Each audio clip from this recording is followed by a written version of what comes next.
बहुत बहुत शुक्रिया आप तमाम दोस्तों का। आज प्रेस कॉन्फ्रेंस करने का जो बुनियादी मकसद है वो तो हमारे साबिका एक एमपी है जिनका ताल्लुक़ एमक्यूएम से था, वो पाकिस्तान पीपल्स पार्टी ज्वाइन कर रहे हैं। मेरे साथ बैठे हैं जनाब शिराज वहीद साहब, जो डिस्ट्रिक्ट कोरंगी से 2013 से 2018 तक रुकन सूबाई असम्बली रहे, एमक्यूएम के मुख्तलिफ़ ओहदों पर रहे हैं। कुछ अरसा ये पीएसपी में भी रहे और पीएसपी के ज़िले सदर भी रहे डिस्ट्रिक्ट साउथ के, और फिर कुछ अरसा जब ये एमक्यूएम की आपस में जब अलाइंस होने लगा सो कॉल्ड, तो उसके बाद इन्होंने सरगर्मियाँ छोड़ दी अपनी और आज ये पाकिस्तान पीपल्स पार्टी में शामिल हो रहे हैं। मैं इनको पाकिस्तान पीपल्स पार्टी में खुशामदीद कहता हूँ। और जिस तरह एमक्यूएम के और बहुत सारे दोस्त साबिक़ अरकान असम्बली पीपल्स पार्टी का हिस्सा बने हैं और वो मुख्तलिफ़ इलाक़ों में जहाँ जहाँ से उनका ताल्लुक़ था वहाँ पाकिस्तान पीपल्स पार्टी को आगे बढ़ाने के लिए, शहर में पीपल्स पार्टी को मजबूत करने के लिए अपना किरदार अदा कर रहे हैं। मुझे उम्मीद है कि उसी तरह से शिराज वहीद साहब भी अपना किरदार अदा करेंगे और डिस्ट्रिक्ट कोरंगी में ख़ास तौर पर और पूरे शहर में जहाँ जहाँ इनके ताल्लुकात हैं, इनका असर रसूख है, ये पीपल्स पार्टी को आगे बढ़ाने के लिए अपना किरदार अदा करेंगे। मैं थोड़ी सी बात कर लूँगा, फिर उसके बाद शिराज साहब जी आपसे थोड़ी बात करेंगे। देखें, एक तो पिछले कुछ दिनों से एमक्यूएम ख़ास तौर पे और कुछ और दीगर जमातें जो पीपल्स पार्टी की मुखालफत कर रही हैं, उन्होंने मुख्तलिफ़ इदारों पर दबाव डालने के लिए वही तरीका इख्तियार किया हुआ है जो इमरान खान का था। ये बात आप सब जानते हैं कि जब केयर टेकर गवर्नमेंट्स बनी पूरे मुल्क में, तो सिंध वो वाहिद सूबा है जहाँ हर नशिस्त पर बैठा हुआ जो अफसर था उसका तबादला हुआ। आईजी चेंज हुआ, चीफ सेक्रेटरी चेंज हुआ, सेक्रेटरीज चेंज हुए, डीआईजीज चेंज हुए, एसएसपीज चेंज हुए, एसपी चेंज हुए, डीएसपी चेंज हुए, एसएचओस चेंज हुए। कोई एक भी ऐसा अफसर अपने ओहदे पे नहीं रहा जो पीपल्स पार्टी के दौरे हुकूमत में किसी भी ओहदे पे बैठा था। और ये तमाम की तमाम जो कार्रवाई थी ये सूबा सिंध के अलावा कहीं नहीं हुई, सिर्फ सूबा सिंध में हुई। लेकिन चूंकि जीडीए हो, बशीर मेमन साहबों में नाम लेके कह रहा हूँ, नून को नहीं कह रहा हूँ, बशीर मेमन हो या एमक्यूएम हो, वो चाहते ये थे कि जो भी तबादले हुए हैं और जो ऑफिसर्स आके लगे हैं वो उनके इशारों पर काम करें।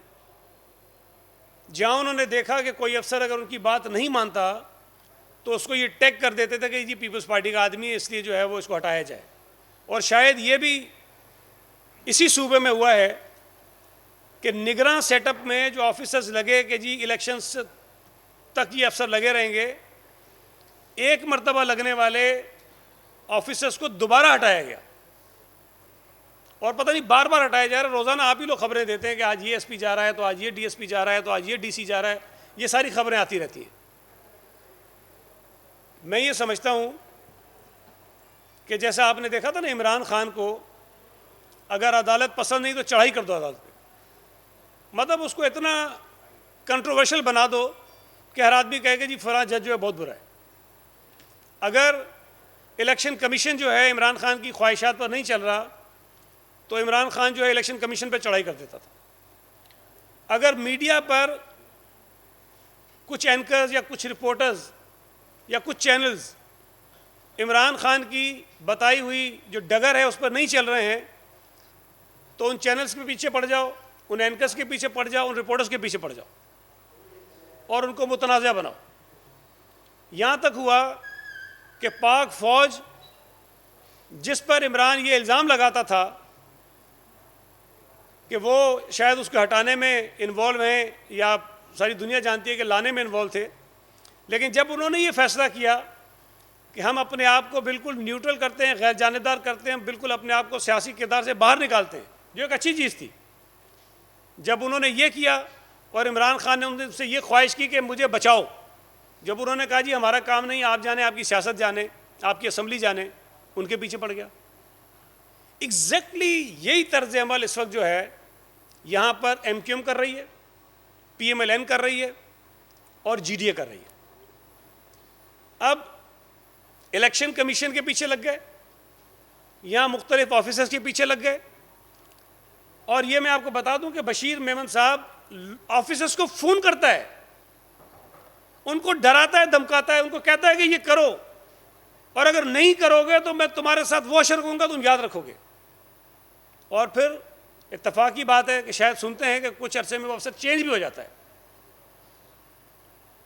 अब सवाल ये पैदा होता है, और फिर ये शोर मचाते हैं ये पीपल्स पार्टी की बी टीम है, केयर टेकर पीपल्स पार्टी की बी टीम है। भाई तबादले तो किसी और के कहने पे हो रहे हैं, धमकियां तो तुम लगा रहे हो। पीपल्स पार्टी के कहने पर तो कोई अफसर नहीं लगा था यहाँ पर जब केयर टेकर सेटअप आया उसके बाद। ये तर्ज अमल जो है, इनको सिर्फ इस बात का खौफ है कि जो अगले इलेक्शन हो रहे हैं, ख़ास तौर पे सूबा सिंध की मैं बात करूँगा, इनको सबको पता है ये सारे मिलकर भी पीपल्स पार्टी को नहीं हरा सकते। सब मिल जाते हैं तब भी इनको खौफ है कि पीपल्स पार्टी जीत जाएगी। यही वजह है कि पीपल्स पार्टी के बहुत सारे मुखालिफिन जो मुख्तलिफ जमातों में बैठे हुए थे, वो पीपल्स पार्टी में शमूलियत इख्तियार कर रहे हैं। इसलिए कर रहे हैं कि पीपल्स पार्टी ने सूबा सिंध में आवाम की खिदमत की है। उन्हें पता है कि पीपल्स पार्टी आगे चलकर भी इस सूबे की खिदमत करना चाहती है। और यही वजह है कि ना सिर्फ ये कि कराची के अलावा जो दीगर अजला हैं वहाँ से भी लोग पीपल्स पार्टी में शामिल हो रहे हैं, बल्कि कराची शहर में भी MQM के बहुत सारे दोस्त हैं, तहरीक इंसाफ के बहुत सारे दोस्त हैं, दीगर जमातों के बहुत सारे दोस्त हैं जो पीपल्स पार्टी में शामिल भी हुए हैं और आइंदा भी इंशाअल्लाह ताला शामिल होते रहेंगे। तो पीपल्स पार्टी की ये जो मकबूलियत है, ये उनको हज़म नहीं हो रही, और वो ये चाहते हैं कि किसी तरह से ब्यूरोक्रेसी के ऊपर, पुलिस के ऊपर, इलेक्शन कमीशन के ऊपर ये दबाव डालें, और ये उनको बताएं कि अगर हमारी बातें नहीं मानोगे तो हम तुम्हें ख़राब करेंगे, हमारी बातें नहीं मानोगे तो हम तुम्हारे तबादले करवा देंगे। मैं ये समझता हूँ कि ये तर्ज अमल किसी तौर पर मुनासिब नहीं है। इलेक्शन कमिश्नर साहब, जो चीफ इलेक्शन कमिश्नर साहब हैं, वो MQM से मिल रहे हैं, उन्होंने उल्टी सीधी बयानात दिए थे, बातें की थी, बिल्कुल उनसे मिलें, उनकी बात सुने। लेकिन मैं ये समझता हूँ इस किस्म के दबाव का शिकार होकर अगर यहाँ पर किसी की ख्वाहिशात पर अफसरान के तबादले बार बार किए जाएंगे तो ये बहुत नामुनासिब बात है। ये या तो फिर ये कि सबको आप फ्री फॉर ऑल कर दें, फिर हमारे कहने पर भी लोगों को हटाएं, लोगों को लगाएं, जिस तरह आप ये दूसरों के दबाव पे कर रहे हो। मैं बशीर मेमन का नाम लेके कह रहा हूँ, ये आप जाकर खुद तहकीकात कीजिए, आप खुद चेक कीजिए कि क्या वो पुलिस ऑफिसर्स को इस तरह फ़ोन नहीं करता जैसे आज भी वो IG बना बैठा है। इस वक्त वो IG नहीं है, वो FIA का जो है वो DG नहीं है, इस वक्त वो मुस्लिम लीग नून का सूबाई सदर है। उसको इसी तरह से देखा जाना चाहिए। मैं तो तमाम पुलिस ऑफिसर से, ब्यूरोक्रेसी से, इलेक्शन कमीशन से सबसे गुजारिश करना चाहता हूँ कि जितनी बातें हो रही हैं इनको आप सियासी जमात के धमकी आमेज़ रवैये के तौर पे देखें। आप ये ना देखें कि जो बंदा बात कर रहा है उसकी पोजीशन क्या है, उसका ओहदा क्या था। ये बिल्कुल नामुनासिब बात है। दूसरी चीज़ जो बहुत ही ख़तरनाक है कि MQM के कुछ दोस्त और ख़ास तौर पे मुस्तफ़ा कमाल जिस किस्म की धमकी आमेज़ तकारीर वो कर रहा है और जिस किस्म का खौफ व हरास वो शहर में फैलाना चाह रहा है, इस पर भी इलेक्शन कमीशन को और हमारे इदारों को नोटिस लेना चाहिए कि बड़ी मुश्किल से अल्लाह करके इस शहर में, सूबे में अमन कायम हुआ है। बड़ी मुश्किल से इस शहर में ये माहौल पैदा हुआ है कि लोग सियासी फैसले आज़ादी के साथ कर रहे हैं, और ये फिर धमकी आमेज़ रवैये देना इख्तियार करना, और जो लोग इनकी पार्टी को छोड़ रहे हैं उनको धमकियां देना, और फिर वो लोग जो इनकी पार्टी के लोगों से रब्ता करके उनको दावत दे रहे हैं कि हमारी पार्टी में आए, उनको धमकियां देना, ये किसी तौर पे मुनासिब नहीं है।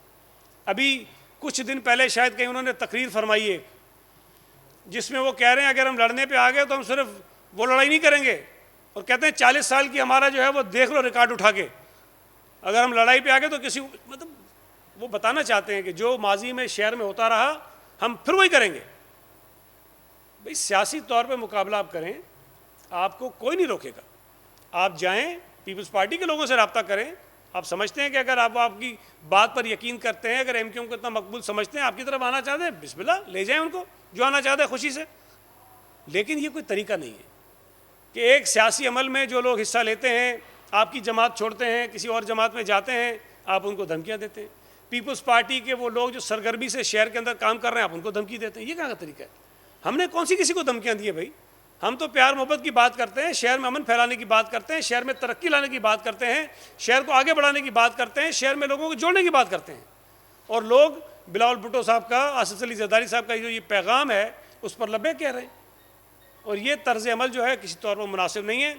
और MQM एक मरतबा फिर, मैं ये बात बार बार कह चुका हूँ, MQM हमेशा इस्तेमाल हुई है बहुत सारी जमातों के हाथों। आज एक मरतबा फिर मुस्लिम लीग नून MQM को इस्तेमाल करना चाहती है 18वीं तरमीम के लिए, उसको नुकसान पहुंचाने के लिए, और इस सूबा सिंध के अंदर जो अमन कायम हुआ है उसको ख़राब करने के लिए।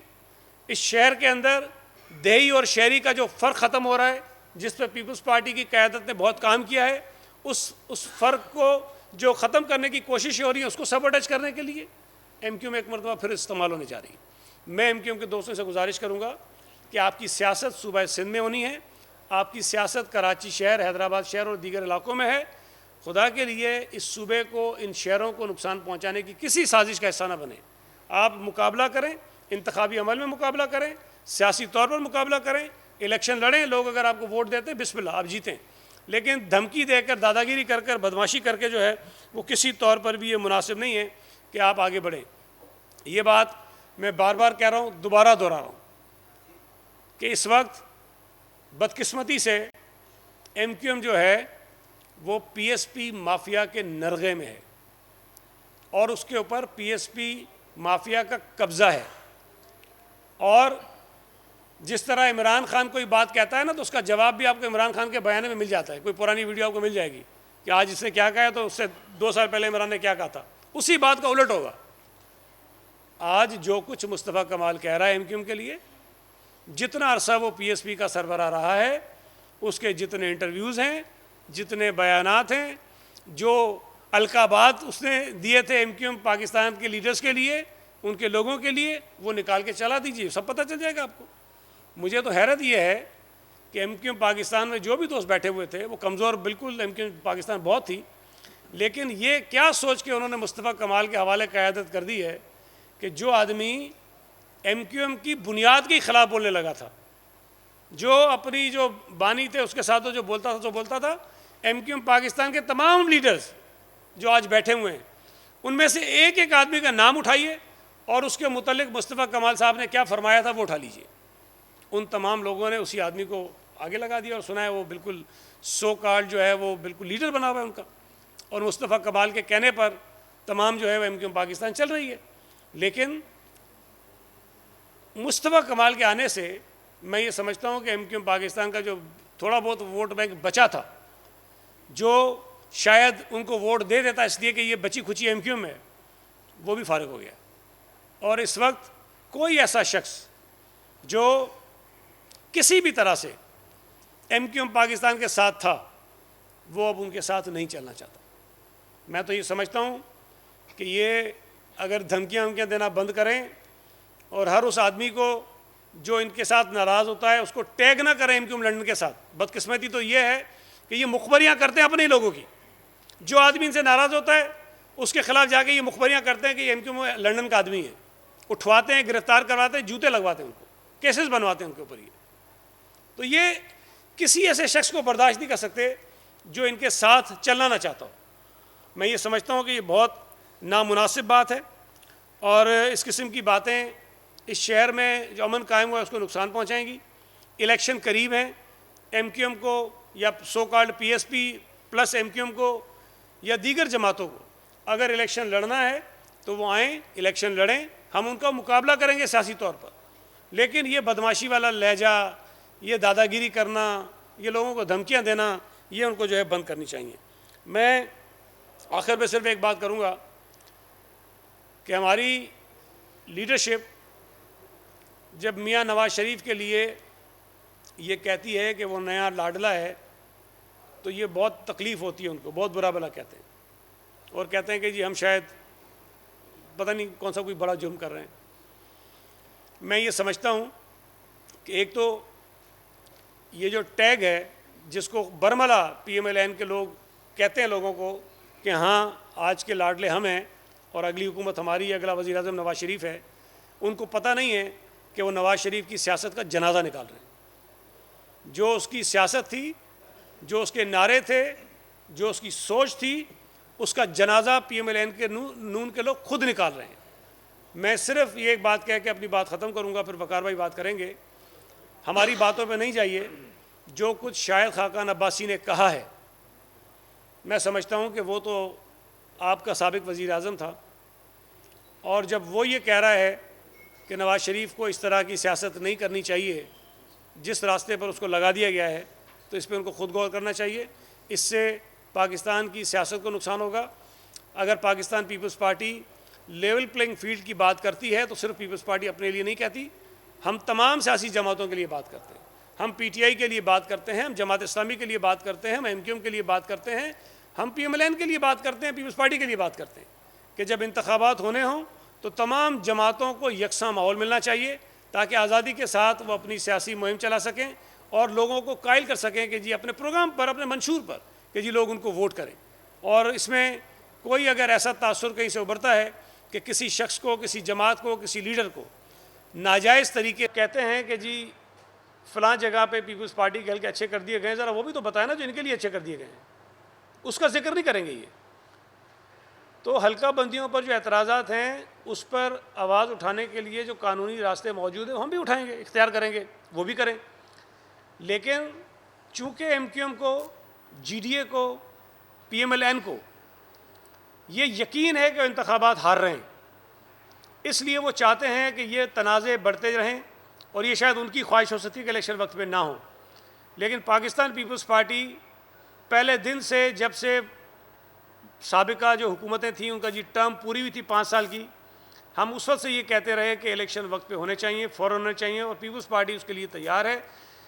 जो डिलिमिटेशंस पर एतराज़ आते हैं वो हर वक्त होते रहे, माजी में भी होते रहे।